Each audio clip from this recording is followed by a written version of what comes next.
Before we jump into this episode of the Champions of Small Business podcast with Mr. Paul Schiffbauer, I wanted to introduce to you the new DreamWorks Roofing Studios located right here in Mechanicsburg, PA. This is where we'll be filming all kinds of content for Champions of Small Business, DreamWorks roofing content, and another secret one that we're working on right now. But I wanted to give a quick disclaimer that the audio that you're about to hear is not as good as the audio that you're going to hear right now. I was having some issues with the microphones that did not get caught until Paul and I were done interviewing. So the messaging in this podcast is really, really good. And I highly suggest that you stick around, even though the audio may not be the best. The content is certainly there. So I wanted to give a quick disclaimer that you're not going to have as crisp and clear audio as what we have right now. But I promise you, if you can deal with a little bit of reverb, the message is very, very powerful. Without further ado, Mr. Paul Schiffbauer.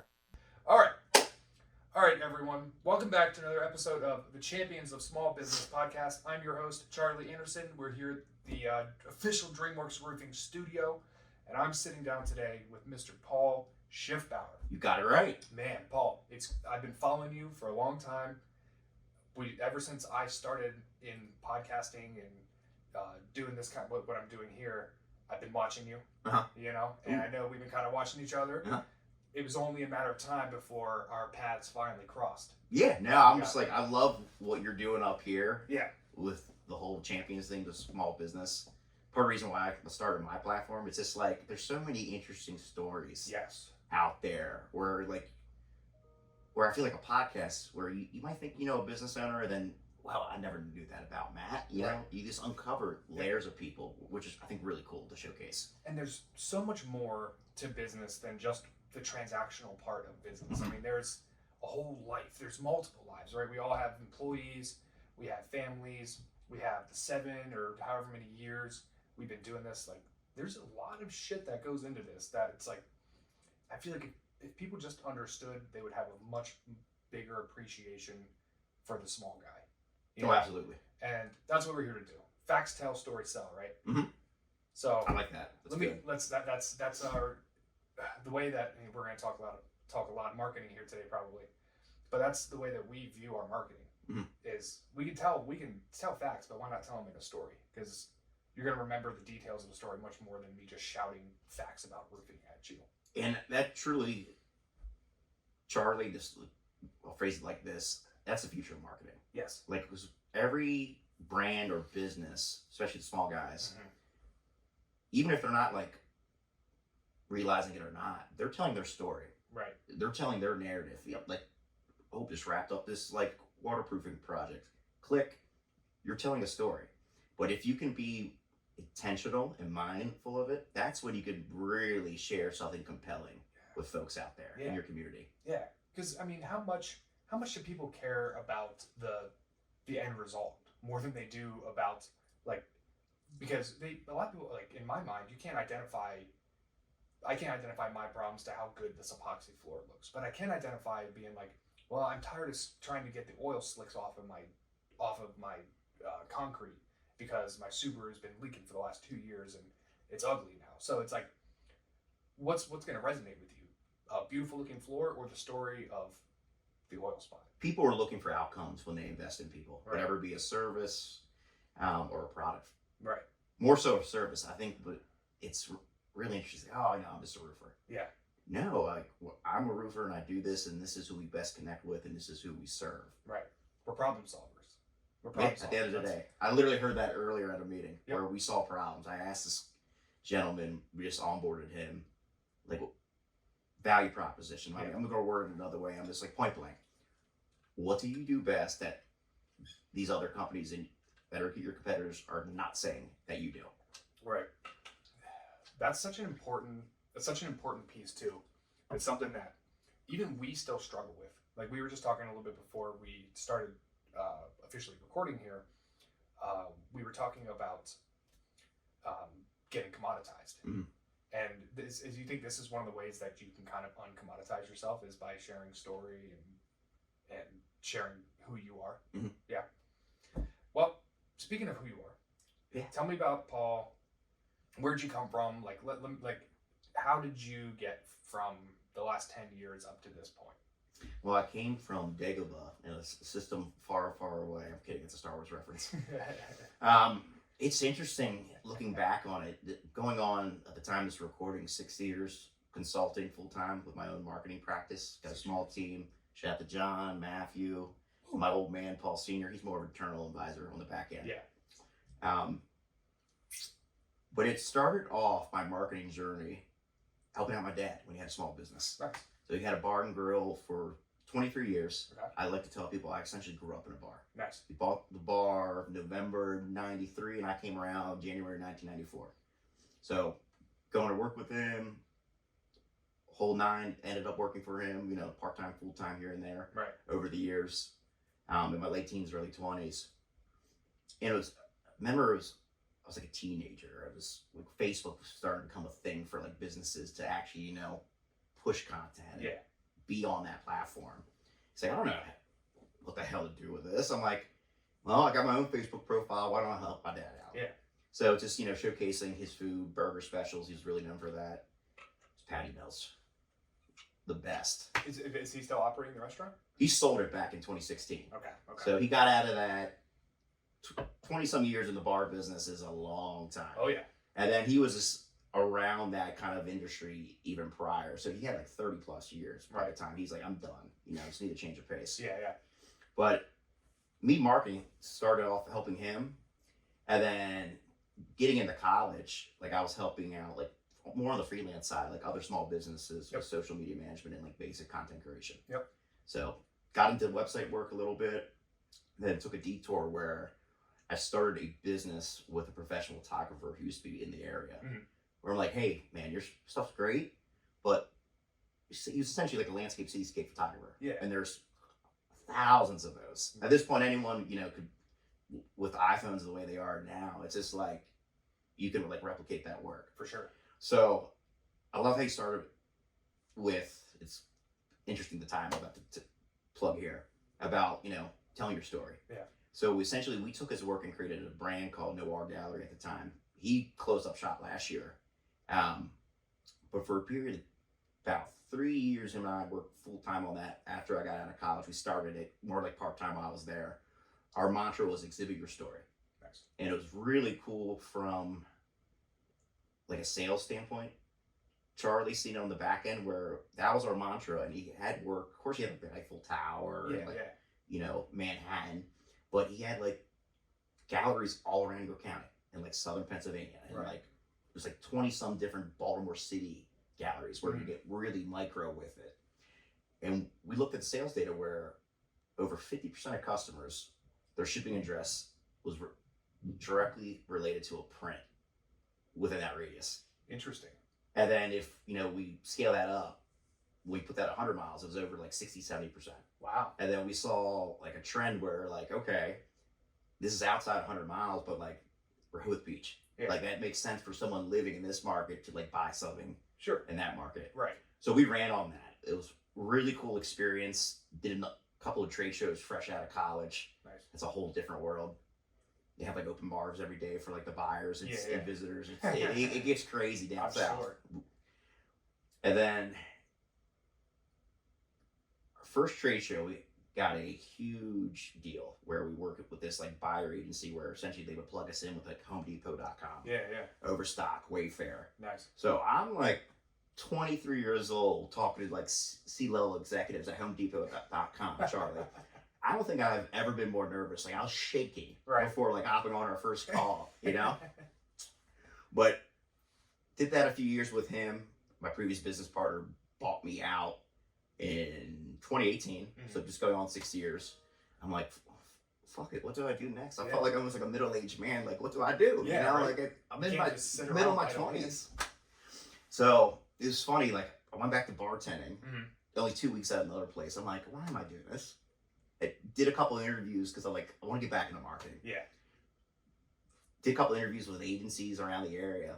And I got that, like a weird gut feeling of like, why am I going to work for someone when I just was working for myself? Yeah.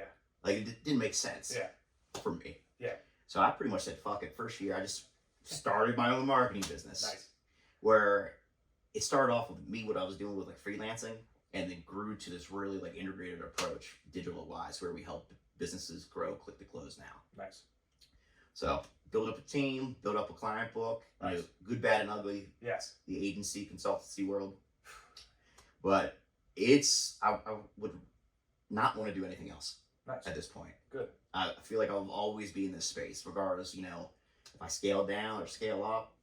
This is what I'm meant to do, and I really love having like face-to-face interactions. Yes. Like we did our client onboarding in person today. Yeah.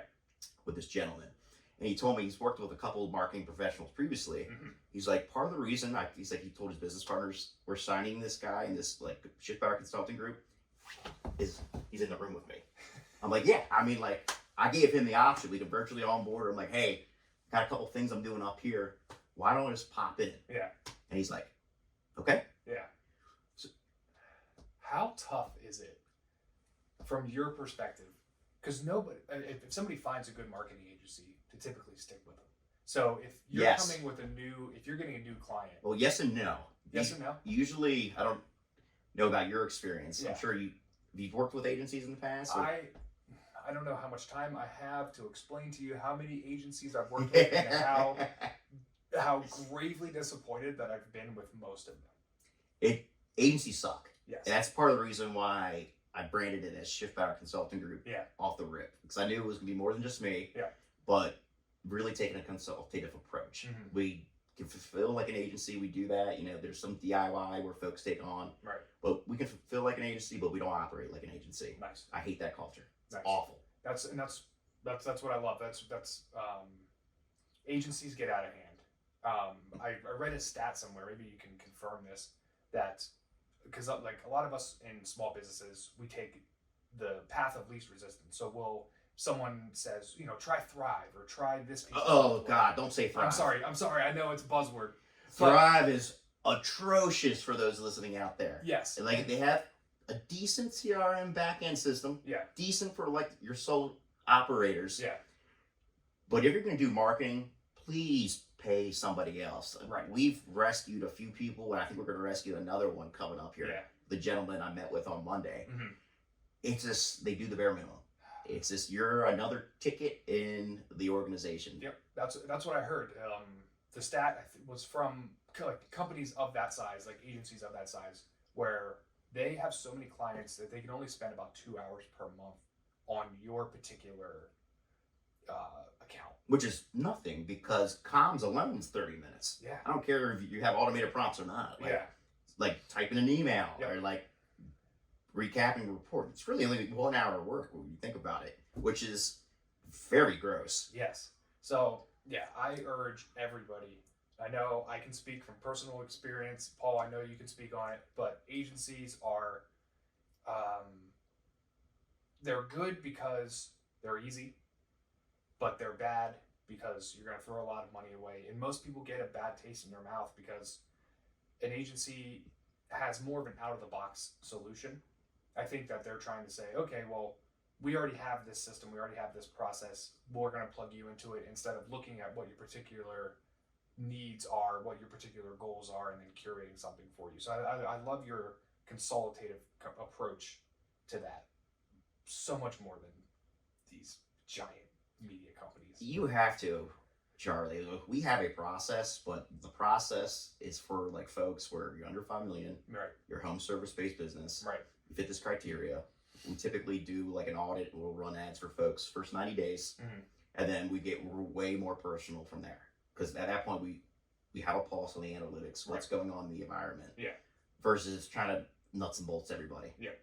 Yeah. I mean, you'd probably never make any money if you had to nuts and bolts everybody from the ground up. Mm-hmm. But yeah, that's okay. So, but yeah, the fact of the matter remains that I encourage anybody, if you're gonna work with a smaller boutique like company, don't work with the giant marketing firms. And go on a date, people. Go on a date? I like to say we're going on a date. Yeah. First 90 days, you'll see some baseline return on investment on what you're spending in ads and what you spend with us, and provide you some clarity on your marketing picture totally from a digital standpoint during those 90 days. Okay. Good, bad, and ugly. But to touch on agency relationships, the average agency relationship is typically they run through 2 years. Okay. Max. That typically. Sounds about right. We have folks been working with 4 going on 5 years. Yeah. I've been doing the 6. To kind of give you some feedback for folks out there. It's just, you got to build relationships. Right. With the people you work with. What's the number one area that you see people struggling in with like online marketing, digital marketing? Because that's your niche, right? Is digital marketing. So you're doing things like Google SEO, like Google pay-per-click and SEO. SEO, we do more like secondary. That's something where if we do like a light website update, we'll do like the local SEO, indexing, and then we have more advanced plans continually, depending on, because that's where, to answer your question, I have 2 answers. Okay. I think one, folks like ought to have a marketing partner or an agency provider. One, if they have, the capital. 2, where they're hitting a ceiling. Yeah. Where the biggest hurdle for them is expertise. These platforms are changing all the time. Mm-hmm. Things that you were able to do on Facebook, hey, I ran this ad and, why is it not working anymore? I've been doing this for 3-4 years. Yep. Constantly changing. The algorithms, the tools. Yeah. And it's really good to be able to trust someone to lean on these tools. Right. Yeah. And I think the other area where people struggle, but I don't think they really realize it, Charlie, is that they get narrowed in on jargon or buzzwords. They see where I get folks come up to me, they're like, I need SEO. I'm like, wait. Why do you think you need SEO? Yeah. And I pull them back where I ask more business goal related questions versus just the technical marketing questions. Right. And a lot of times what they perceive, what they need, like that little buzz word, they may need that, but it's more secondary to other things going on in their business. Right. From a marketing standpoint. So what's the best bang for your buck in your opinion between SEO? I mean, because SEO is the long game, right? SEO is becoming number one in the organic results for those who 100%. Where it's a long term investment, but you got to be wise about it. Yeah. We do it, but I really have a hard time pushing it on people day one, because we truly don't know what's really ranking paid versus like unpaid, unless like your analytics are tip top on the back end once we get access. Right. We really don't know what's going on until we run some paid traffic versus organic traffic, unless you can provide that data to us. 9 times out of 10 you can't, or most folks can't. Sure. It's just, something's messy or lacking at that point. But the most bang for your buck, let's say if I want to, generate new business now or get this initiative out, paid ads. Paid ads. Plain and simple. Yep. It's just, when it's done properly, you can see the cost per conversion. Yep. And then, if you have some internal measures set up on your own back end, okay, Paul and company gave us 20 leads from this paid ad budget. They came in through the website. They were able to track them. How many did I close? Yeah, you can, it's black and white. Yep. It's black and white. It is the quickest way to grow your business. Yep. Yeah. From a digital standpoint. Yeah, we love Google Ads. I mean, I think roofing, which is my core business, might be the most competitive as far as that and real estate. Pay-per-click Those goes. 2. Roofing, in terms of true home service businesses, I would say roofing is number 1, and then 2 and 3 are like HVAC and plumbing, and then 4 electrical. Yep. And it's so funny how companies offer the 2, 3, and 4 together. Yeah. Which makes sense, but it's expensive and highly competitive. Yes. Yeah. I've gotten a crash course in Google Ads over the year. I think we finally got them dialed in, but then again, large corporate roofing companies can come in and just outspend you. Yeah. And that's the only downside I see to it. And I think that's why maybe we could touch on something that we talked about earlier before we started filming here, but I think that's why brand is important. Yeah. Right? Because someone can always outspend you. 100%. People outbid you on price. Or outbid you on price. But if people already know your brand, it's going to elevate those pay-per-clicks. Having a visible brand and a trustworthy brand, when it comes from a pure sales standpoint, Charlie, the consideration's already there. Yeah. Or like when I do need a roof, if people see what you're doing as an extension of your business and what your business does, okay, that consideration factor is already there because you have local brand equity. People have already, like, they're familiar with you even if they haven't had to use you. Right. Where versus, let's say, big box roofing is, spending $50,000 a month in the Mechanicsburg market. Yeah, they might come up first. Yeah. But do I really trust them? Yeah. When I go on their website, do I know them? No.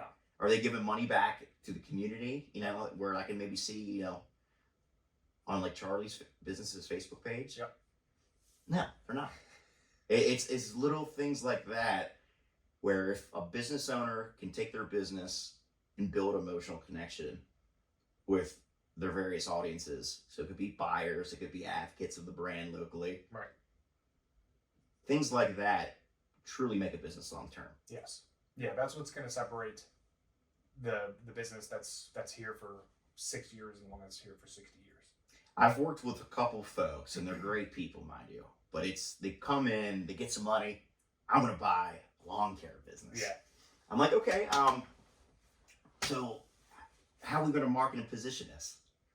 And they're like, this push these services. I'm like, yeah, we can push those services, but this is just another lawn care business. Right. Especially if it doesn't have a lot of brand equity. Right. It's just like a fly-by-night thing, or they're starting a fly-by-night thing. Yep.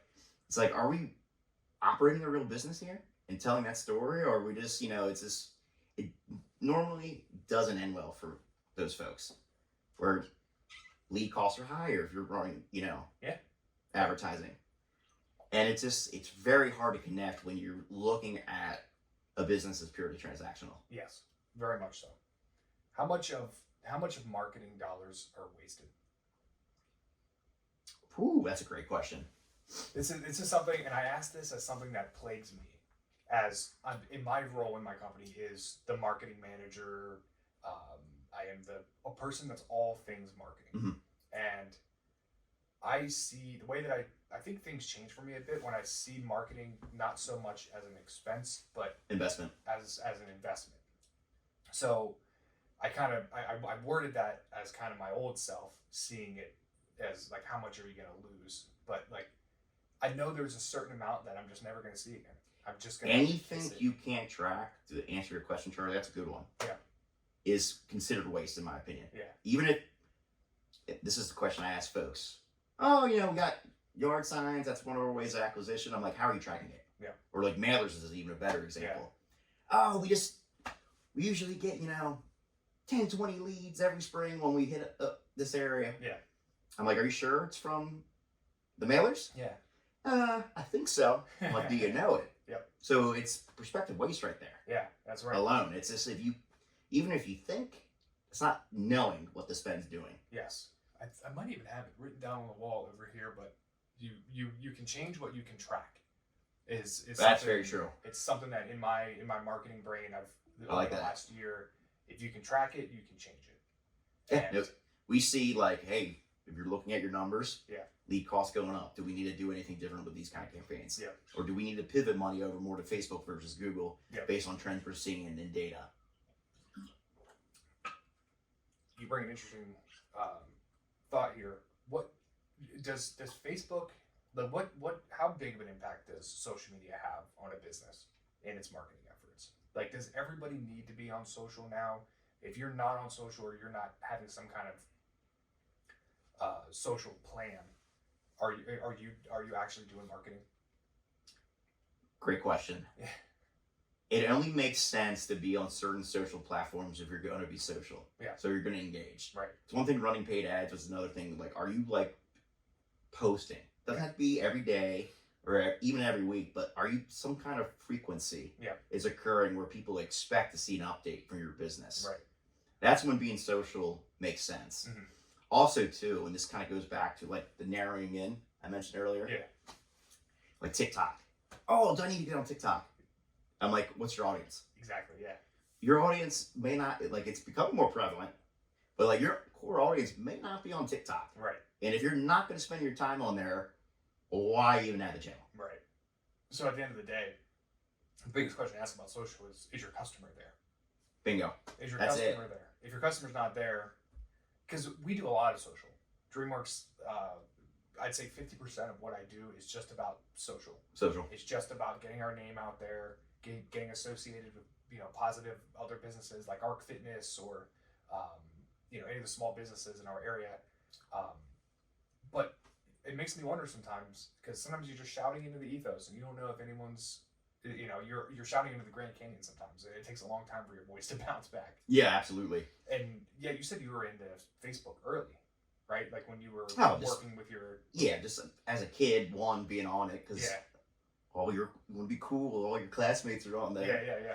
But in general, it's so funny, Charlie, how it has changed with the algorithms, where it's become more pay to play. Oh yeah. Remember the days where like your local pizza shop could get like 10,000 likes, and then like they'll get 100 likes on every post? Yep. That went away. Yep. Like I had a gentleman I know, he's like, "What's up with this? I used to get like 100 likes on organic posts." I'm like, "It's pay to play now. It's pay to play. Like you still got your followers and likes, but like Facebook's serving it differently than they did 10 years ago." Yep. Yeah. Facebook wants you to put in ad. They're not dumb. I don't blame them, but like it sucks for the little guy. But they had to prove the concept for years before they finally turned on the monetization, and now they have us all slaving away paying for ads. Same with Google. Yeah. Google makes most of their. I mean, it's a free search engine, so they make all their money off paying. That's all they need. Charging people to show up first. It's social's interesting. I want to touch on one additional point with that. Please. Where like, let's say you have a plan and you're getting frustrated because you feel like you're just shouting out an ethos. Yes. I don't know about you, Charlie, but I've had people who have never engaged with some of my content reach out to me to become clients or prospects or just like preferred partners. Yeah. Where they're in the shadows. They might not be liking and sharing your posts, folks, but there are people watching, considering what you do, believe it or not. Yeah. You can't track that, but that is a side effect that you need to be aware of. Yep. What's occurring with like any kind of organic like social strategy. That's something that we hear every day. So 2 parts of what I'm going to say here. I hear people say all the time, like they'll go out, my guys will go out to a bit of job and they'll be like, "Oh yeah, I've watched all your videos. Yeah, you're the guy." Never even liked one probably. And then you've never liked it. So my plea to the world is, if it's bringing you value, show the person that's delivering the value that you value it by liking it, commenting it. You don't even have to share it. Just give some feedback. It's being acknowledged. Yeah. Because people every day, we want to be acknowledged. Right. Even if it's outside social. Yep. It feels good, to give someone a pat on the back. Yes. Or a thumbs up. Yeah. Even in real life. Yep. I just want to know. I just want to know that you're seeing it, Because, so many people watch our content, and I go through, I look at our analytics, and, I see what our reach and what our impressions were, what our 3-second video plays were, and it's like, man, 695 people watched 10 seconds of this video, but it only got 3 likes. It's crazy. Come on, people. Give me some validation as a content creator, as a business owner. Help me out a little bit. I call that like vanity metrics. Yeah. It's the same thing in part. It does have impact and resonance when you're looking at data. Yeah. Like traffic to your website. We're going to beat up the agencies one more time. Yeah, let's get them. Hey, you got 1,000 visits to your website last month. Yeah. Okay. No one converted. Mm-hmm. Oh, but we got you 1,000 views last month. Yep. Well, that's great, but what's going on here? Tell me why it's not converting. Right. Why are people not calling by clicking the phone number of the website or filling out a contact form? Right. Taking some kind of action. That's what you measure. Yeah. That's what you track. And then the traffic plays a part in that. But like if you present data like that, it's a vanity metric at that point. Yeah. It has resonance, but it doesn't mean anything unless you're going to tie it into your like goals and outcomes. Right. Yeah. People don't pay you to watch 10 seconds of your video. They pay you to, like, you make money when they convert to your website and they want a service. Exactly. That's one of the things that I struggle with from an SEO perspective, because we chased our tails for a long time trying to rank on Google, and all that matters is ranking for local search. That's all that matters. Yeah. And I wrote especially with SEO. Yeah. And I wrote a handful of articles that were metal roof or shingle roof, which one's better for you? And it was the #1 article on Google. I made a YouTube video out of it. I think it got 200,000 views. But it's widespread. It's widespread across the U.S. because it's not a local keyword. So like people think too with SEO where being a number one's great in search, but it's more important like the local aspect. Are you number one or ranking top? Yes. In terms of who's actually going to buy from you. Yeah. And engage with you. Yeah. Versus just being number one in general. Yeah. Yep. That's head trash people have just picked up from your gurus over time. Exactly. Guru is a good term. You probably fight against a lot of those types. Yeah, I've been called a guru. I'm like, no, I'm just a local marketing guy. Yeah. I put on my Facebook, like Instagram. I'm just a local guy. Knows the market. Yep. And that's so important, you know. And I think I'd like to have a chat with you at some point to look over what we're doing, see how looking through a local lens. I feel like is a bit different than looking through an agency lens. You know, absolutely. The way that we're portraying ourselves, does it fit the local flavor, right? Is it, you know, because we're hands off on a lot of things, and a lot of business owners are hands off on the stuff that goes off on their websites too. There's some agency somewhere using ChatGPT to write, like, who knows? I laugh out loud, Charlie, when you can just tell Yeah. a business owner or agency just spitting it out Just for copy somebody. and paste it. We can all see it now. We all know what it looks like. And it's just, I told people where, I remember an older gentleman asked me a little over a year ago, he's like, is this going to like revolutionize your industry? I'm like, yes and no. Yeah. It's a tool where it can help you generate some of that content, but you still got to tell your own story. That's right. You know, great for brainstorming. Give me a couple prompts for like the metal versus shingles idea. Okay, now let me tailor it to what we do. That's it. And add in my flair in writing style that matches with DreamWorks and how people expect, you know, what they might hear or read, like the tone. Right. But this gentleman asked me, I was like, yes and no. So yes, it helps, but no, this is probably before both of our times, when cold calling became a thing. Yeah. Everyone thought that was the end of, that's the end with sales. Like the fact that I can call you immediately, people got sick of getting cold calls. Right. Whereas people get sick of reading GPT prompts. Yep. They're going to want to see a person or talk to a person. Yeah. It's the same thing's going to happen with how cold calling came out. Yeah. It's incredibly effective when done well, but you got to do it well. Yeah. And it got to make sense to you and your audience. Yeah, it's got to be used as a tool, right? Mm-hmm. It's got to. If you just lay a wrench on the ground, it's not going to fix your car for you. But if you know how to use the wrench is going to make fixing your car a whole lot easier, a whole lot quicker. Mm-hmm. So it sounds like you're not too scared of the AI, no, the impending AI doom. Not at all. No, good. So it's great. We use it to help generate like content ideas. Sure. At times, but it's an 80-20 thing. Yeah. Charlie, where like you can't rely on all of it. You have to put that touch on it. Right. So let me bring it back to you and your business here a little bit for a second.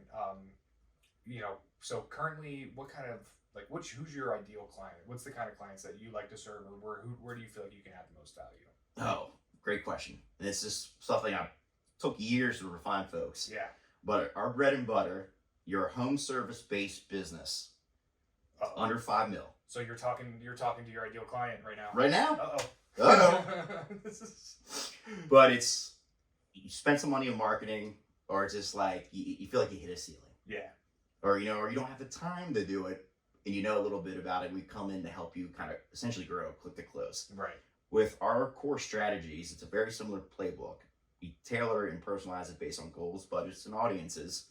But you can do very top line, almost the same playbook for every business until they hit like that $5 million mark in the home service vertical. Right. Of course, there's some outliers in those overall industries, but it's very similar because once you hit $5 million, Charlie, you have a different set of problems. It's more than just marketing. It's usually fulfillment and ops and sales at that point. Yeah. Not necessarily the front end. Yes.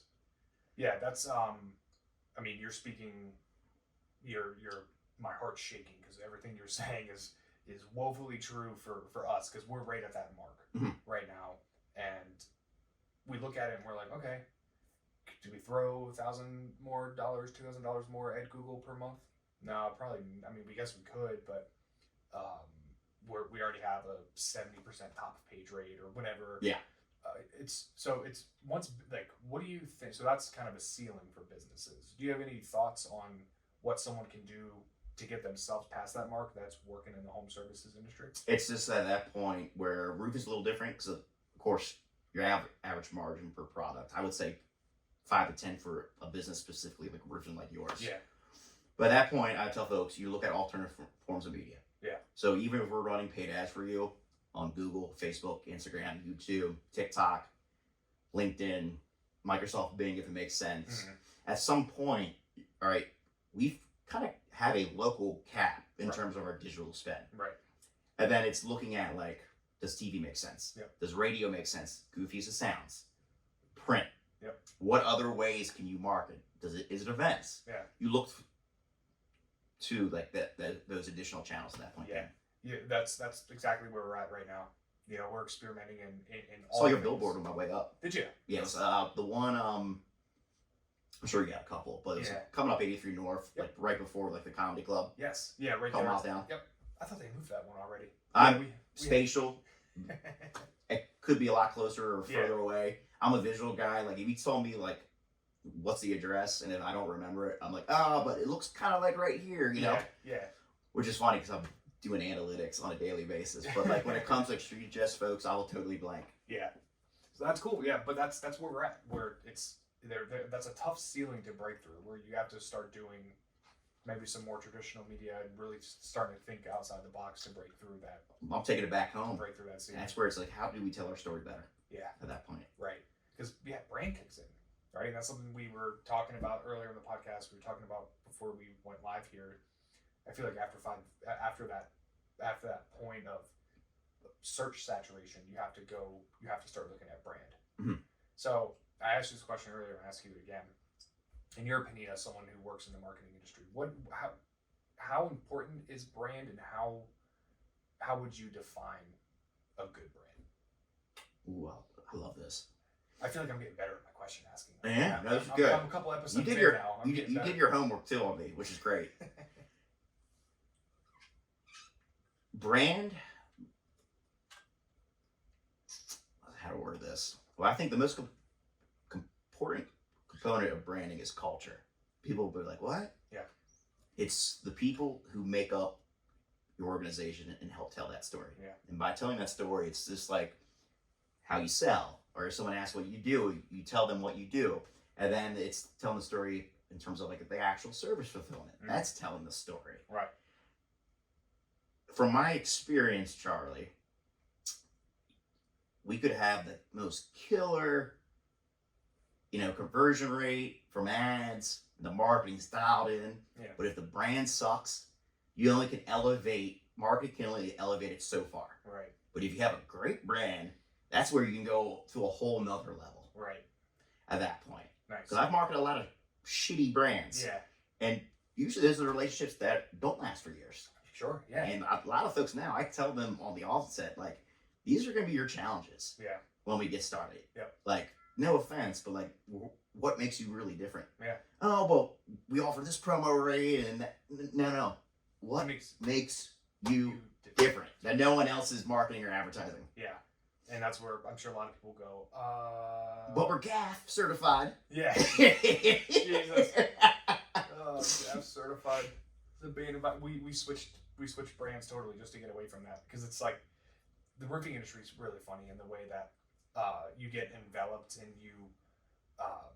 it's almost like this Democrat Republican thing, right? Where you're like, no, I'm a Democrat and I hate all Republicans. Like, I install Owens Corning. I hate GAF. I hate anyone who does GAF, and all the GAF guys are like, certainty. It's so funny. Like, the roofing industry is so aligned with these brands, and it's like, and I think roofers in particular, like, you forget about your brand. Screw their brand, right? You're paying hundreds of thousands of dollars a year for their product. Like, screw their brand. What's your brand? The best brands are cult-like. Yeah. As insane as that sounds. Yeah. Where, and me, in my experience, some of it, little things that I do, like as a personal extension of Schiffbauer Consulting Group, things I like, genuinely, but then I caught, wait, this is good, because it kind of defines at least my personal brand versus my business brand. Steak nights. I go, typically White Rose Bar and Grill. Yeah. It's a shameless plug. Yeah. Every Monday, And started like they have a great deal. $12.95 steak and fries. Can't beat it. Steak's normally like $26-27. Yeah. So I haven't been to White Rose in a long time. I need to come down. Monday night. Yep. I need to come down and have a bourbon and a steak with you. Mm-hmm. But it's funny, Charlie, where I'm like, I was just posting about it, just me being out. Yeah. It was getting to a point where I was going through a growth cycle in the consulting group. About 2 years back now. Actually, no, that was about a little over a year. So this gentleman, like, he's like one of those guys where they don't want to pay consult or not serious about a proposal. Yeah. I just told him, man, I go here Monday nights. Why don't you meet me here? So I did that again. And then people started reaching out to me. Can I get a book of steak night with you? I'm like, nice. no, I'm running with this. Yeah. So I have something now on my Calendly and in my email signature. Get a steak with Paul. That's awesome. So it's my thing. The dad shoes are another thing. I love it. People comment on them. It's like, sometimes like I have nicer pairs of sneakers. Yeah. But like I'm going to a network event tonight. Yeah. So I'm like, nah, I'm gonna wear the dad shoes. Yeah. Hell like yeah. to be intentional about it. And that's another thing. The best branding is intentional. That's right. And at times, folks, you may not think what you do, people like watch or pick up on, but when you're building out a campaign or you're building out a new like level of service, think about the possibilities, good, bad, and ugly, how the perception might be, and that's being intentional with branding. Well, it's like, hey, we're putting out this campaign, or we're adding like a sister business. We're gonna have this logo. Yeah. How do you want it to be perceived as? Yeah. And like what you don't want it perceived as. That's almost more important than how you want it perceived as. Right. Because all those factors are there. Yeah. I know this guy, Bob Wolf. He's a mentor of mine, friend of mine. 71, like an old like Gandalf, like white, kind of like sage in terms of branding. I've done a few like small projects with him, and like he would tell me things that he's designing. I'm like, I never thought about that. Yeah. But this is a guy who's been branding since he's our age. Worked on Madison Avenue for some of the big box guys. Right. End of the Mad Men era. Yeah. And then he stumbled to be in York. And now he just does stuff independently now. Nice. But it's just so funny where you got to have that creative brain too, especially with marketing. I'm sure, like you told me before this, like just love it. It's so much fun, and it's also it's endlessly mind-numbing at the same time, because not mind-numbing, but endlessly stressful, just because you always got to be fresh. You always got to think of something new. What's next? And then your validation goes out the window a lot of times. Facebook, we used to print ads, or we used to print leads on Facebook. I mean, just $70 ad spend, or for $700, you think it's never going to end? Get 70 leads. Market changes too. Sometimes not even the platforms. Yeah. Where other people start running ads, and then it saturates the market. Yeah. Where people become immune to that form of like marketing or advertising. Yep. How we approach our business, me and my lead advertiser, John, it says Facebook's a tool. Google Ads is a tool. And organic strategy is a tool. If you look over time with marketing, tools have always changed. Yeah. You got to be essentially like a good, almost handyman and be able to use your whole toolbox to look at an issue. It's a really good way to put that, actually. I lost my train of thought. No. I was like, how can I apply that to my business? Like, that's really good. I tell folks too, it's just looking at a lens, like look at outside of it. Yeah. Which is hard to. Like you said, it's mind numbing. Yeah. Especially you as an owner. It's just like you're in it. You're in it every day. Where I tell folks, okay, where you want to be in 12 months, step out, tell me a little bit more about your sales process, and when a lead comes in, if we're going to run paid ads for you, what does that process look like? Yeah. What are you doing with marketing right now? Where are those channels? What's your average budget, or I like to call it like a pie chart? Yeah. Where are you spending the money? Right. And then look at everything that you're spending and seeing how it can be further optimized in terms of the spend. Right. Like, well, we wanted to add an extra $1 million. How are you going to do it? You have $1 million problem. Yeah. What are you going to do that you used to do and continue to do it, or what do you have to change it or add to get to that extra $1 million? Right. And that's the important part to add. Yeah. You can't always just throw money at a problem.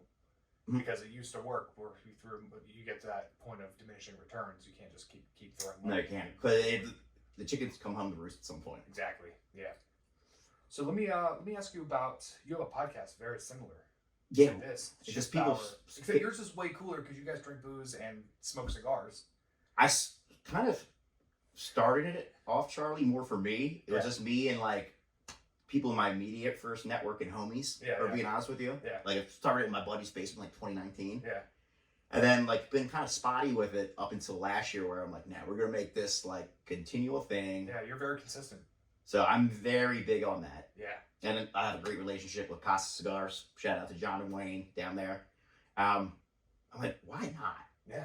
Like, you know, because here's the thing. I don't know about you, but for me, the best conversations I've ever had with a business owner is like you meet them at a networking event, and it's not like, I am from Primerica, and here's my card, I'm going to walk away now and do that for 50 other people.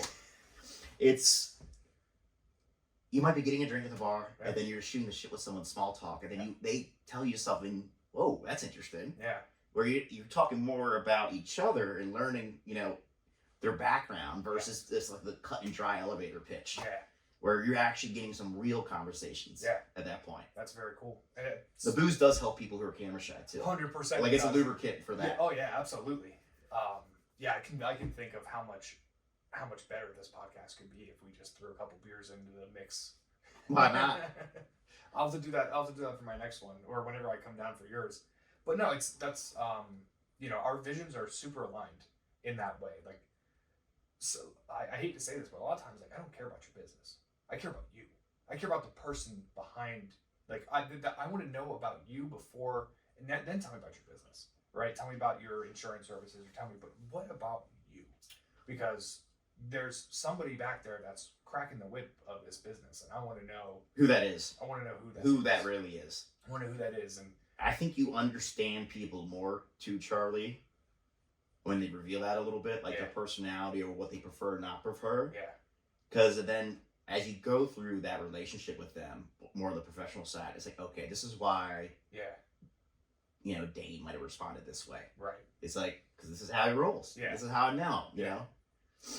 No, that's super cool. I love your podcast. I love that we have a very similar vision in wanting to understand people, wanting to build up the local business. Because that's what this is all about. This is all about local. I tell folks, they're like, does it cost me anything? They're like, no. I'm like, they're like, would you mind like cutting me up a clip? I'm like, I'll cut you up 3 to 5 clips. Yeah. Give me the as much as you want. Yep. Timestamps. Yeah. Free content for you. You look like a visible expert locally or whatever you want to do, or you just want to shoot this shit and tell something exciting you're working on. Yeah. We can use that too. Right. There's been a couple folks where like, hey, can we drop it around this time frame? I'm like, yeah, we actually can move that around for you, where it's more timely at that point then. Right. Do you have any plans on growing your podcast at all? And like, do you have you want to get sponsored? Do you want to start having guest hosts and that kind of thing? Where do you see it going? I like the local aspect. Focus more maybe getting some more regional guests on. Yeah. So it's still gonna be local. Yeah. Where like regional, I'll just say like these essentially like 5 neighboring counties. Yep. Baltimore County. Yeah. So I do work down there. Yeah. I'm not trying to be Joe Rogan. Yeah. It would be fucking cool though. If give me an idea. It's just hit up some of these like local PA spirits. Yeah. Yep. Give me X amount of booze. That was literally where my mind was going, because there's a Mid-State Distillery right down here. They put out a decent bottle of bourbon, all locally sourced ingredients, and I'm like, that'd be pretty cool to start doing local spirits on here. And now for like you just like pause every time. Like a hot ones for local bourbon, you know. Oh, that could get dangerous. Yeah. Except they get progressively stronger as you go. At the end, Seth Meyers does that with guests. Yeah. He has his own show now, late night. Yeah. Where like he just interview style do like shots with segments. So he had like Dua Lipa on there, and Dua Lipa apparently had to get like handed off because they're just ripping shots. Oh my gosh. Shots. I can't do it anymore. I'm too old now. I'm getting to the point where like tequila straight. I could be sober, folks. I'm like, be Patron. I'll get a little gag. It's just like, ugh. Yeah. Yep. Been there, done that. Spiced rum at this point, I realized just a couple weeks ago, I'm like, it's just something with my stomach. Yeah. Yeah. 21 to 24, I consumed more spiced rum than I care to talk about. It was your blood type for a while. It was my blood type for a while. But Captain Morgan Black, I was like, oh, I got the good spiced rum, not realizing that they're all just. Most of them are dog awfully made. Yeah. And it's a lot of sugar. Yeah. In there. Yeah, that would be cool. Yeah. Got the cigars right now, so. Yes. We're halfway there. We're working on in 1 week, we're going to have a custom DreamWorks beer. Yeah. Super cool. Oh, that's a cool sponsorship. Yeah. Or like co-branded, cross-marketing thing. Yeah. We got a cool, actually Moses, my business partner, knows Christine from the wineries at Hershey. She called us up one day and said that she broke her arm and she needed to make a beer. Beer requires a lot of hops, which are heavy, and you have to shovel all of them manually into a hopper. And she was like, I need help. Can one of you help? And we were like, Moses was like, yeah. Can we get some free beer? Yeah, can we get some free beer? Can we make it orange and can we put our name on it? And she's like, yeah, of course, just come help me. I just need that help. is so cool. Yeah. Not the broken arm part, but yeah, not the broken arm. Sorry, I hope your arm is healing. But it's super cool, and so we came up with this cool logo, and it'll be released next Friday. Actually, the wineries at Hershey. So super excited about that. Are you gonna any canned at all for like? We're gonna try to get them canned. Even just a couple, just to like have around the office would be cool. Yeah, when people come in. We're getting they're a tap room, so they just serve everything straight from the tap. So we have to talk to them about bottling and canning. I don't think they do any of that, but I gotta see if I can ship a keg off to someone to have it canned. They'll do it, and keep a couple here. We wrote these we made this. I had a local friend of mine make art for it, and it's me and Moses high-fiving over a DreamWorks logo. Dude, it's super cool. I'll bring you one down. I don't know if you're much of a beer drinker, but I'll drink that. Yeah, beer. Like people ask me, like, are you like a craft guy? I'm like, not really. Yeah. Like, it's just like a paradox. Like, I'll drink $50 single malt with a natural light's fine with me. Like, and people are like bizarre looking at me. Like, I'm just like I like trying like different crafts or IPAs out, but like I'm not one of those guys where like I gotta go for this new release. Yeah. Right now. I'm a beer nerd. It's fun. I drank the Kool-Aid. It's fun. It's fun. I couldn't fully commit. I'm like, I'm out. I drank the Kool-Aid. I'm hip. I'm hip as shit. So who makes the best beer around here? Who makes the best? I mean, Trogs is always been. I do like Trogs. As far as look at a larger one, 0 Day in Harrisburg is fantastic. I'll check them out. 0 Day is really nice. They have a really cool tap room right in downtown Harrisburg. But I mean, Evergreen, right up the road. My buddy actually runs that place. He's like a GM manager there. Yeah, I mean, Evergreen is awesome. Great, like their food is awesome. Shout out to them if you ever want to come on the podcast, please do. I can plug that in for you.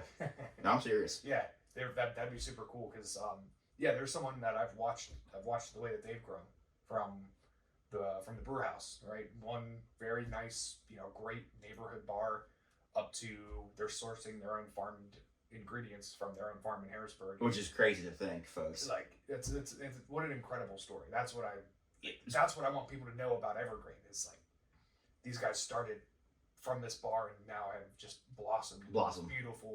In this beautiful thing. Mm-hmm. It's super cool. So I know you got a bit of a time crunch. I'll start and some of my push like 4:15. All right, I'll start asking some more of my questions I got written down here. So what's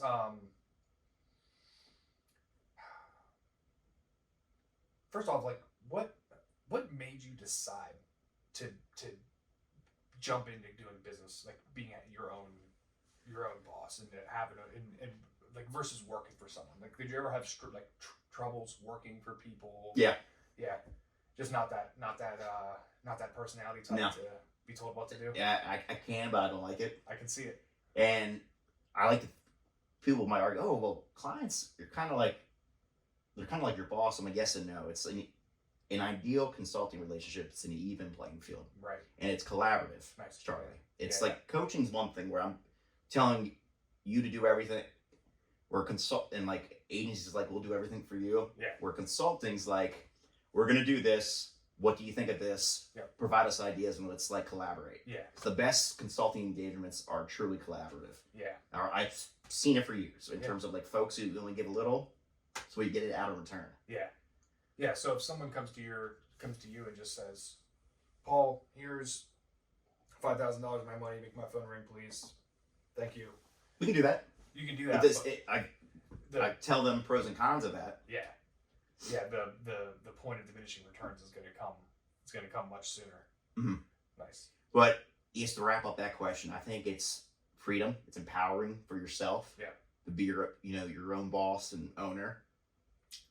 I think really entrepreneurship as a whole is kind of a litmus test for the soul. It's just like, because you go through some gnarly things that some people may never go through. Yes. And you go through some incredible highs. Yeah.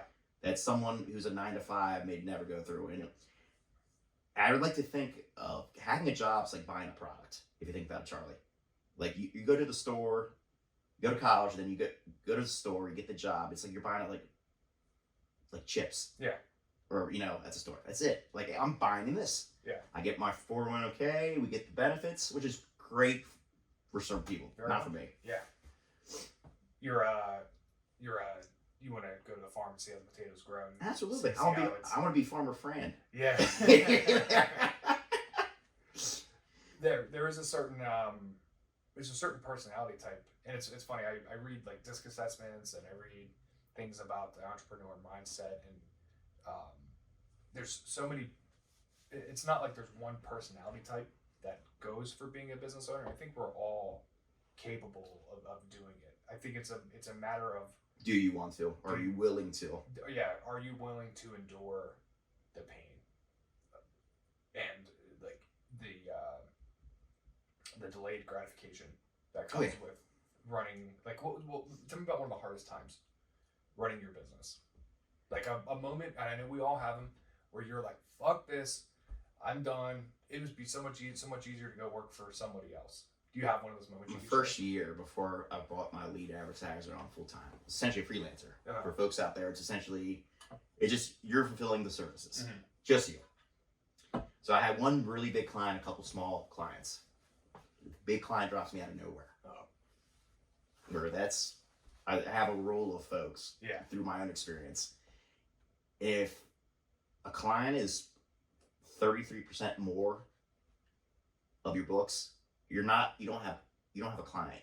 You're their employee. Right. You have a job at that point, regardless of how you want to dice it up. That's just the facts. Right. That hurt. Yeah.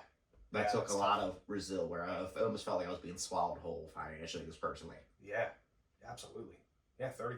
Overnight, 33% of your business drops off from underneath you. What do you do?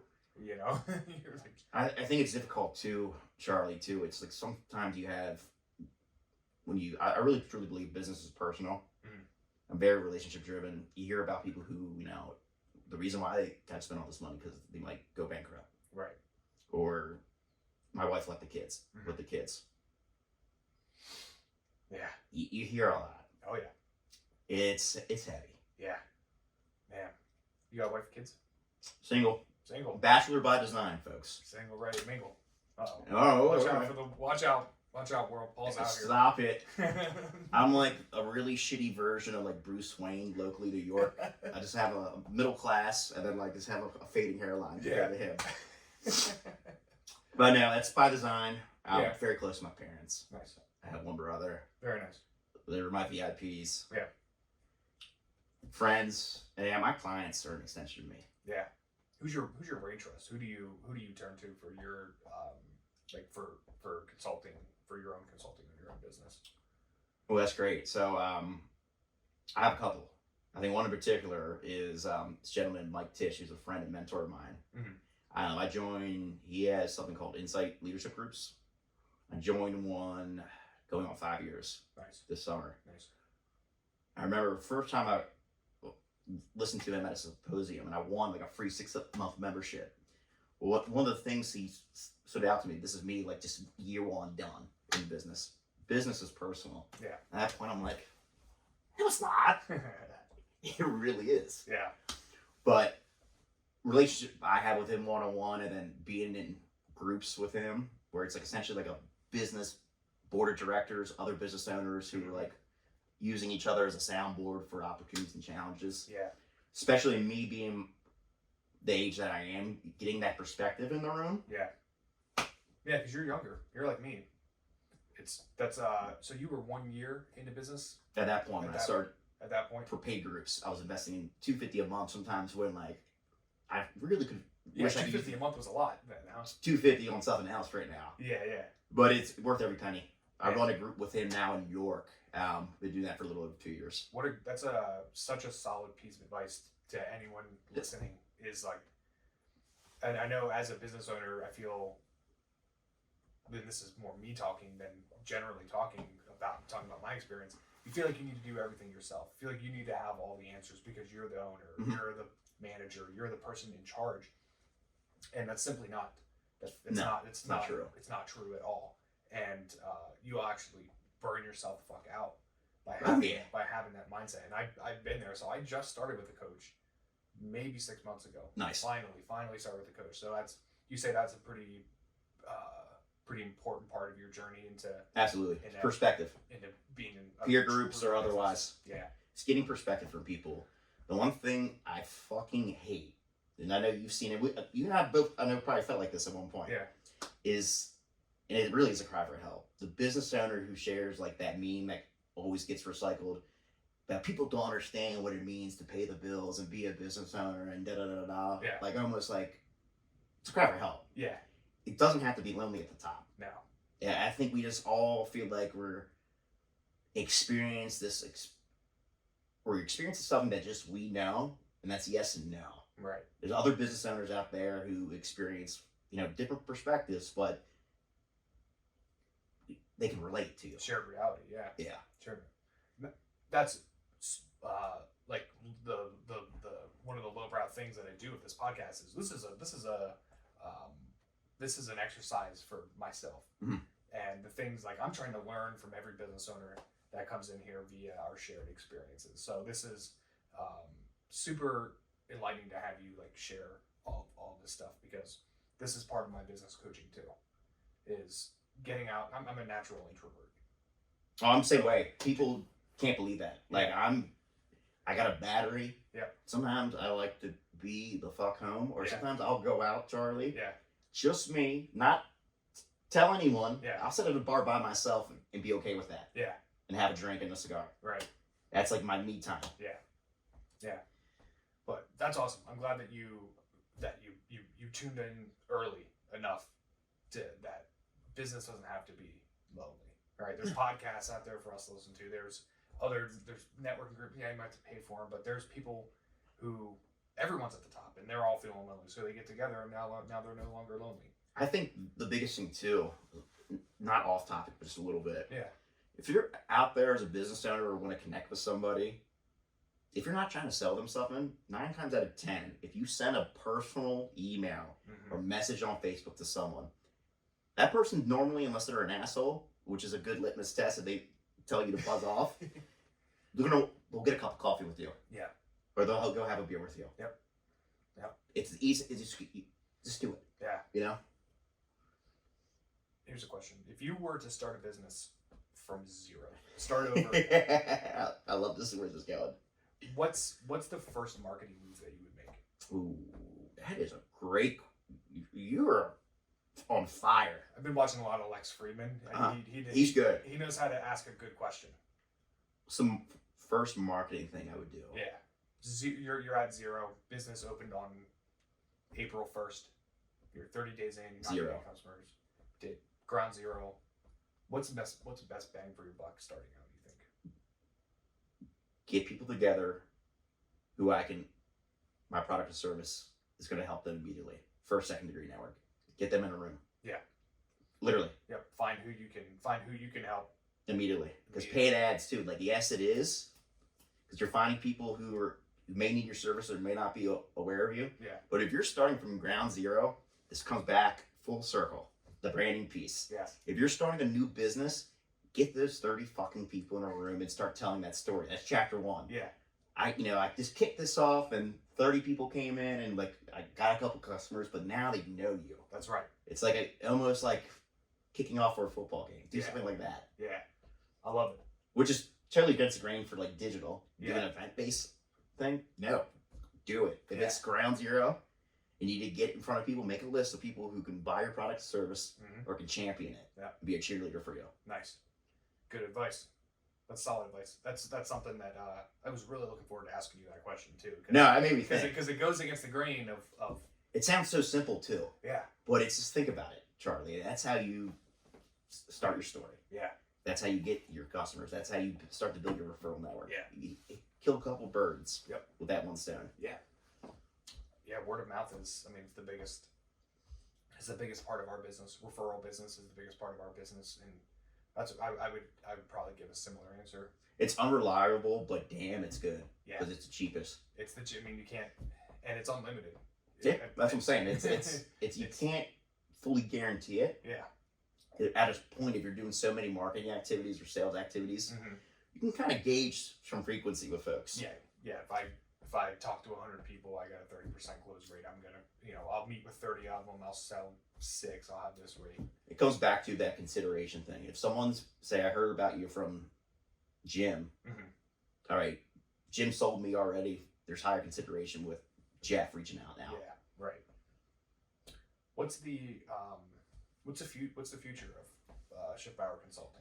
Where do you see yourself in 10 years? 10 years. Or do you have a 10-year plan? No, I don't. No.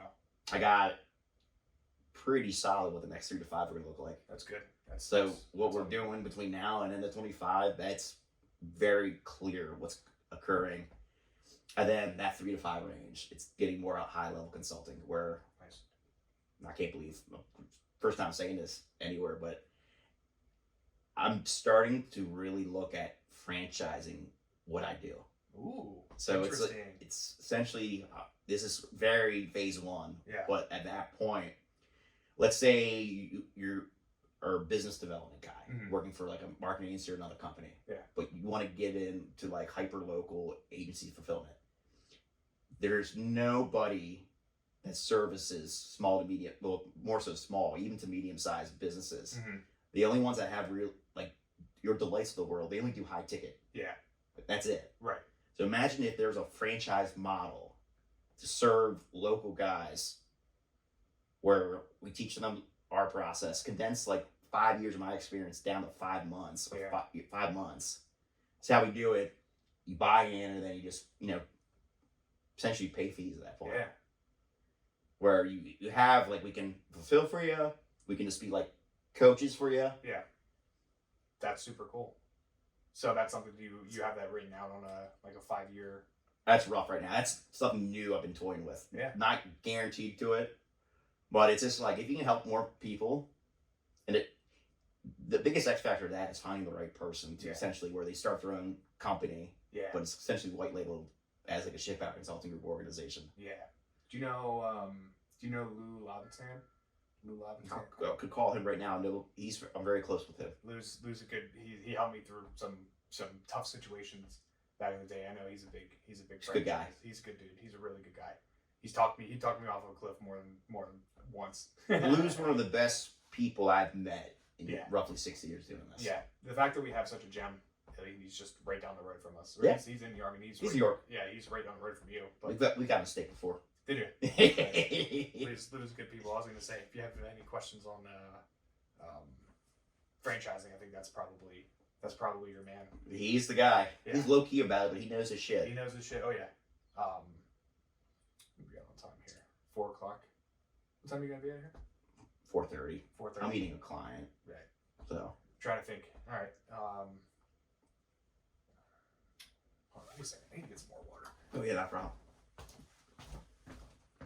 If I leave a Zin in for too long, Oh yeah, that's any tobacco. my mouth was like dying. So I don't want to lose the energy here. But everybody leave. Yeah, everyone's gone. Everyone's gone.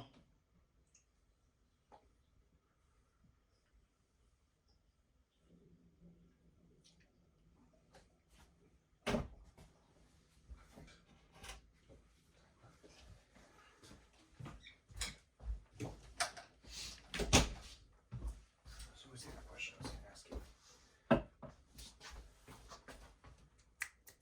Okay, just make sure things are good.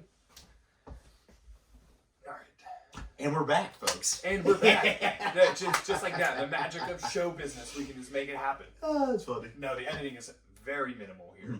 I'll probably just leave 100% of that in. Me talking about pulling his in out of my mouth and everything. Because I think that'd be even funnier. I think it just adds. I was just looking around like this. What was I going to ask? Vision. Do you think vision is super important in business, like such as having a 1, 3, 5, and 10-year plan? Or do you think that making it up as you go is part of like the beauty of being a business owner? I think having purpose is more important than having vision. There could be synonymous. Yeah. And I think making up as you go, it's going to happen in every facet. Some of the most technical people I've ever met saying, yeah, we had a 10-year plan. That didn't fucking work. Yeah. Or we did, and then we had to do this. Yeah. Like, it's almost procrastinating in a way when you think that too far. I think it's good to have like a North Star. So, and that ties back into the purpose. Yeah. It's like, why am I doing this? Right. Every fucking day. Why? Why? Yes. Dude, it's so important. Why is what's going to take you in the times where nothing is working and you're like, this shit sucks, I'm not getting any leads, or this podcast isn't getting any views. What's your why? Why do you do it? Because the why is going to carry you through. So I think that's a very wise answer. Very wise answer. What's your why? I knew that was coming. My why, put it like this. It's seeing people like my dad and helping them out. Yeah. Because, I mean, I'm almost getting teared up. Yeah. You're coming back at me. It's really crazy, man, when you see companies where you start off with them, they got like 2 crews, you know, could be a tree company, and it's like brothers, like estimating, you know? Yeah. And then you see them go from like 2 crews to 4, Yeah. and they have full-time salespeople. Mm. You're putting bread on people's table. Absolutely. Yeah.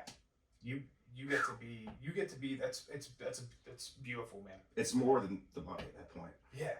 I mean, this is what's beautiful about small businesses there's a direct. Was that your first Oprah moment on the show? I feel teared up here. So, I didn't expect that today, folks. Thank you. Oh man, I love it, dude. I'm so happy. Like, I can't believe. But that's. You just proved to me that you are the purpose-driven person. Like, you're not a bullshitter. You got to be straight with you're people. You're not a marketer. Like, you are a marketer, but you're not a bullshit marketer. You can't be. You're not a bullshit. I've marketer. seen too many come and go. Yeah, your heart is in this thing because that's. You have to be honest with people, and you know, there's times when like I don't hold myself accountable. Yeah. You got to just tell your client straight up what happened. Yeah.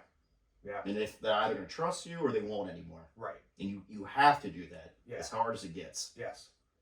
But this is the beauty of small businesses and being a small business and working with small businesses, because you get to see your direct lifeline to the people that you have. I know I don't have an HR department. I don't think you have an HR department. Oh man, I would be.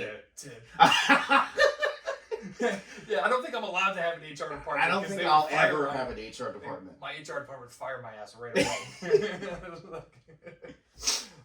But that's what that's what this is all about, is seeing the benefits of what you do, and you can see people grow and see people's lives change, and you can be. You're literally changing people's lives. Yeah. With what I do. Yeah.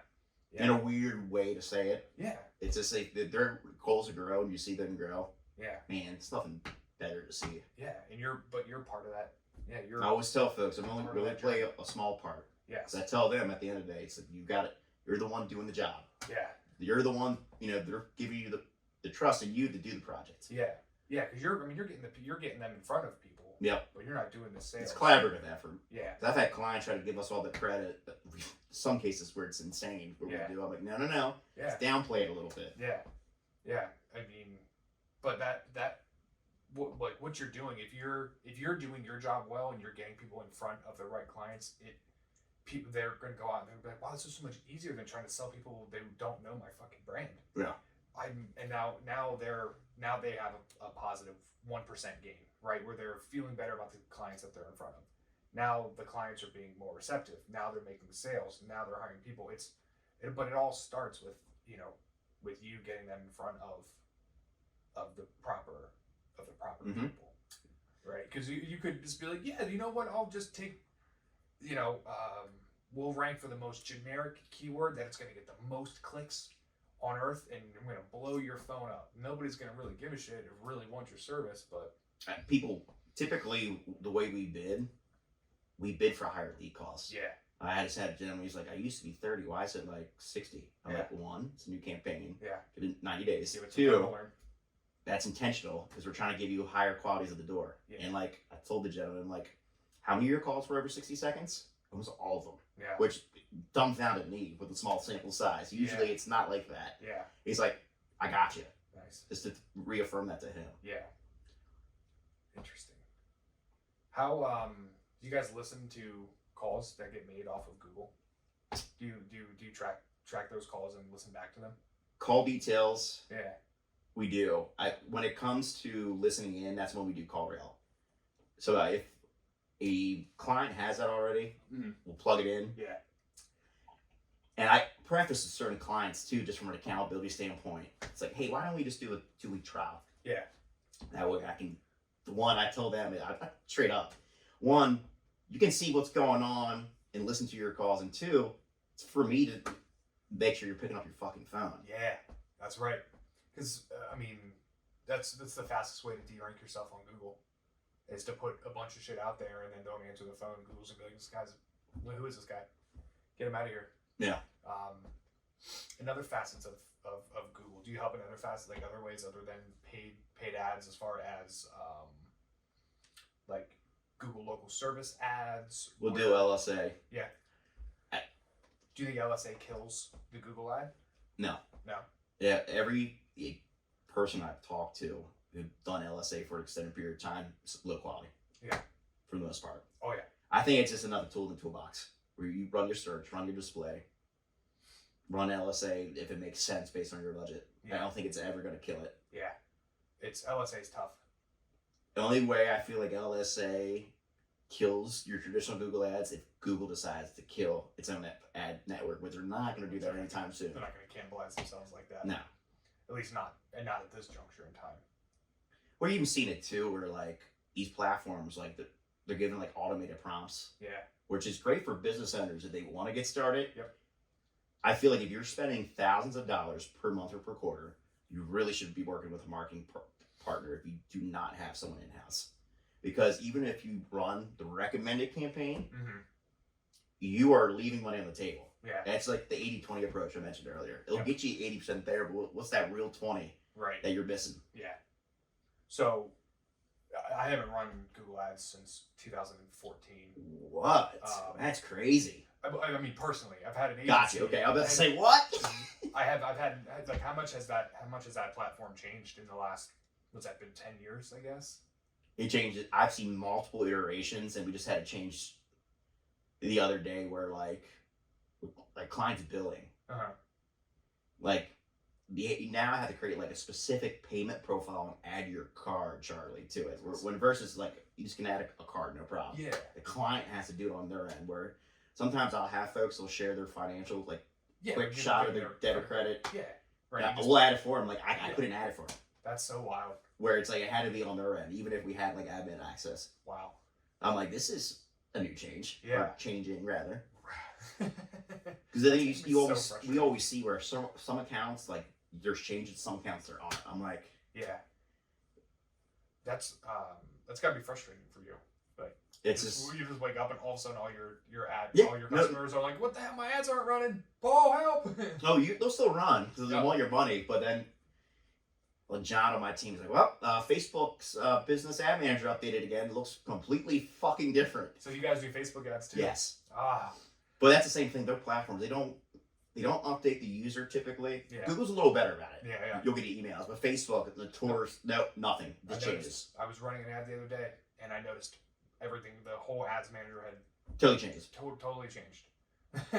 It's just one of those things we just accept. Yeah. It's just one of those, just one negative. You're right. Of the business. Yeah. Facebook ads is such a love-hate relationship with me, and I know probably with a lot of other business owners in the service industry, because you can get a lot of eyeballs, but it feels like running billboards more than it feels like running ads anymore to me. Is that an accurate way to? That's 100% accurate, because it's saturation. It's so more people are doing it. So saturated. Where we're just keep drilling this, but it's resonant. Facebook, to really stand out, it's having true creative. Yeah. Like back in the 60s, let's be intentional in a room.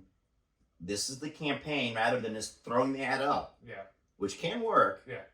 And we do at times, depending on the client's engagement level. Yeah. Like if we're going to get real collaborative, we're going to have a badass campaign. Yeah. Like if we sit in a room, we can do a Mad Men style campaign with you. Yeah.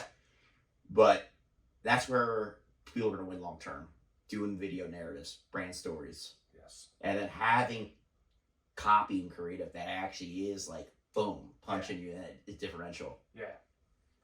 How much, if you were to tell someone, if you're doing social media, how much should be video versus other still media?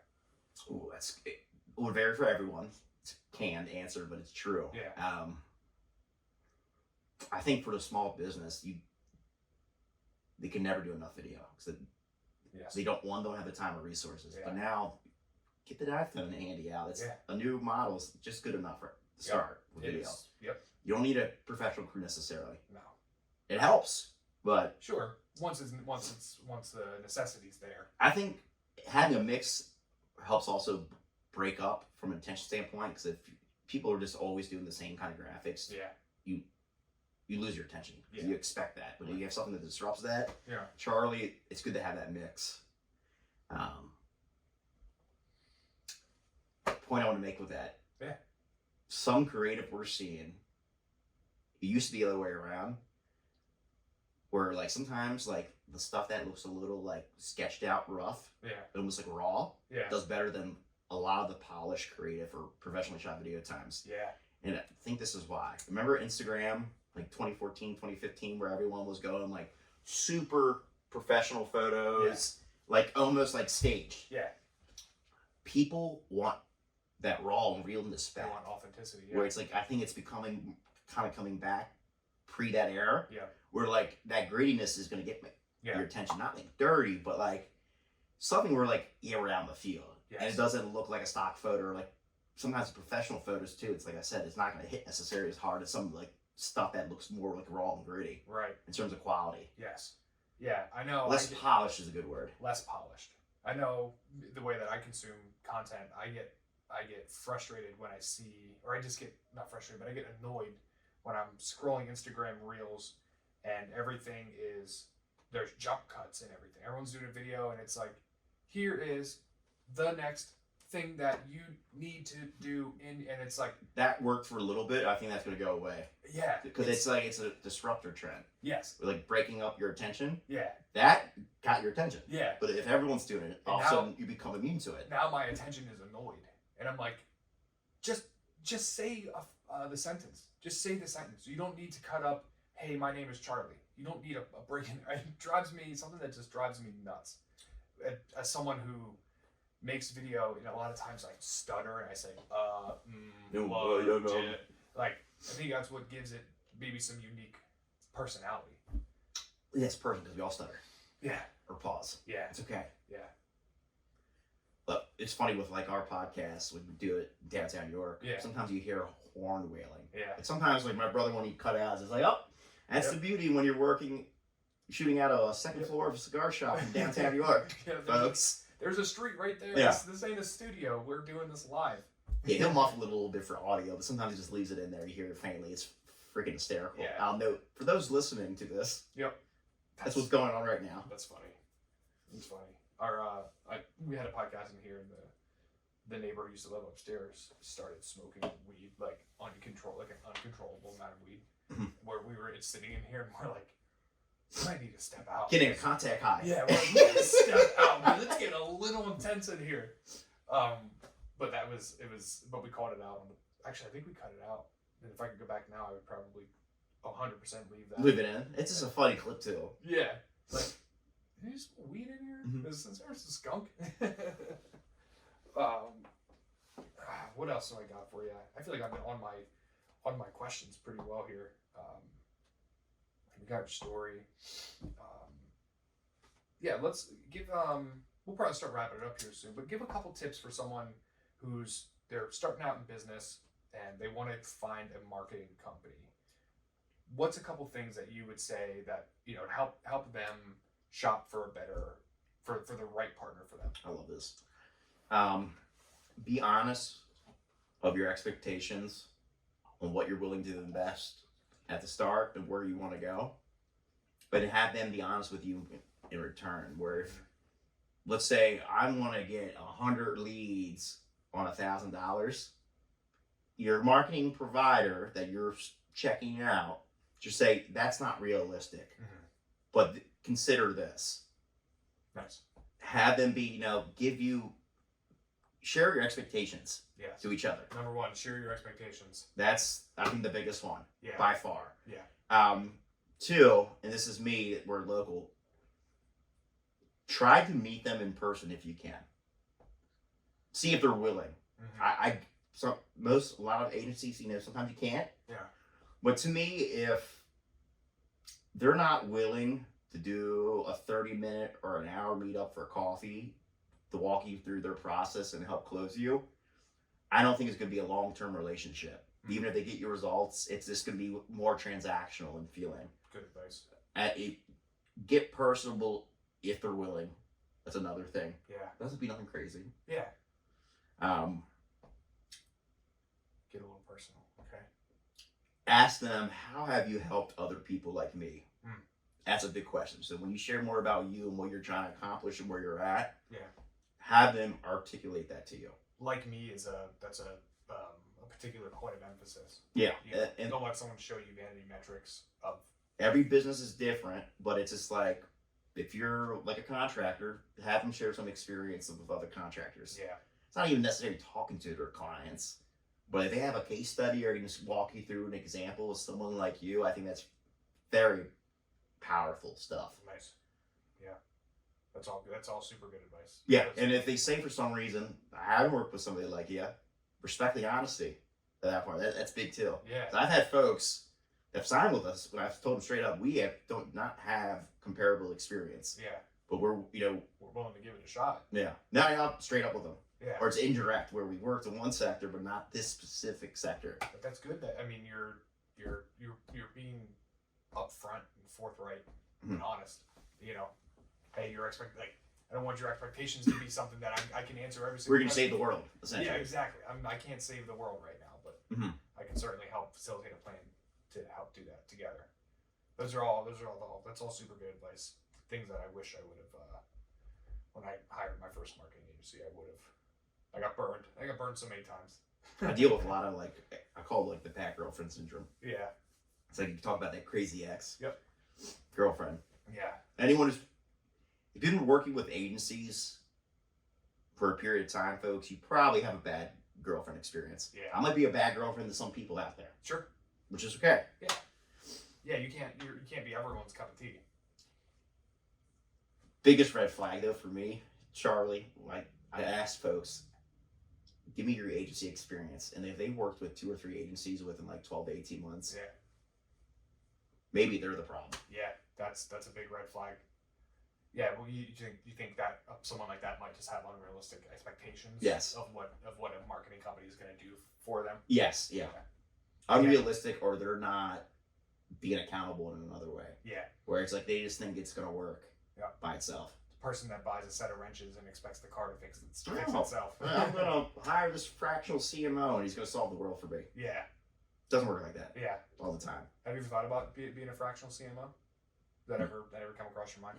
Nah. Nah. I'll do high level consulting and projects. Yeah. That's almost I feel like getting back to the employee route. Yeah. Being honest with you. Yeah, you probably would. It probably would be. I think it's a little.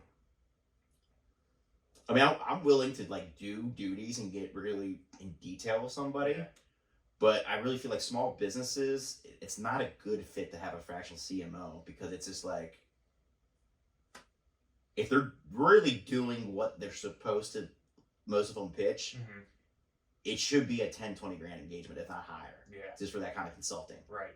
So if they're fractional and have all this expertise and it's like you're paying like a part-time employee, I would question that heavily. Yeah. That's a good insight. Yeah. That's a good insight. It's interesting. Yeah.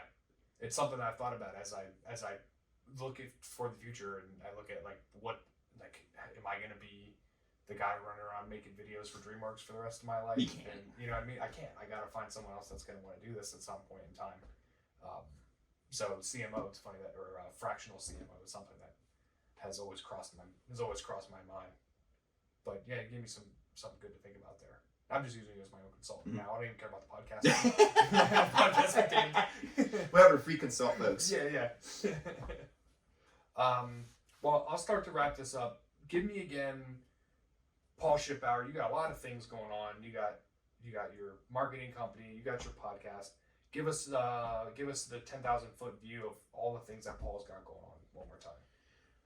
All right. So, Paul Schiffbauer, folks, if you don't know by now, local marketing guy. We're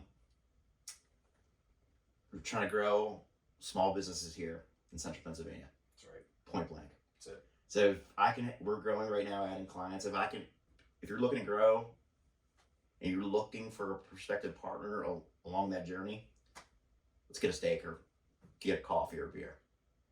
Damn it, Paul! I had to work with you now because you literally showed me today what I think every person in business and in marketing should have. You're down to earth. You have the knowledge. You have the expertise. You have the passion, the drive, and the true why in you. Like you're like a beautiful girl that we just met at the bar, and it's like I just checked every box, and I'm like, all right, shit, I gotta go talk to her. I tell people, thank you for that compliment, Charlie. Yeah. I think it's just doing the right thing. That's it. Always do the right thing. Consistent. Easy to say, but it hasn't happened overnight for me. Yeah. I'm still, there's things right now I gotta attend to. I know that are on the stove, hypothetically, right, for some folks. Right. That's just how I am. It's just like, even if it could wait a day or two, just knock it out. Right. I call that the hot girl strategy. Or a hot guy strategy. Hot guy, we'll be gender inclusive here. Yeah. But it's just like leverage good PR and put yourself out there, but be you. That essence. Because I'm not everyone's cup of tea. Sure. Which I'm okay with. Yeah. I typically tell folks too, like, I'm gonna swear a little bit. I usually wait for them to do.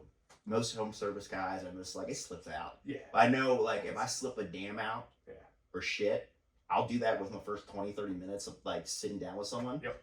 Because I know they immediately get cut. That, like, I feel pulls a guard down. Yeah. Yep. I think it maybe only once where I get told someone got offended. Yeah. Maybe once, Charlie. But usually it's like, oh, okay.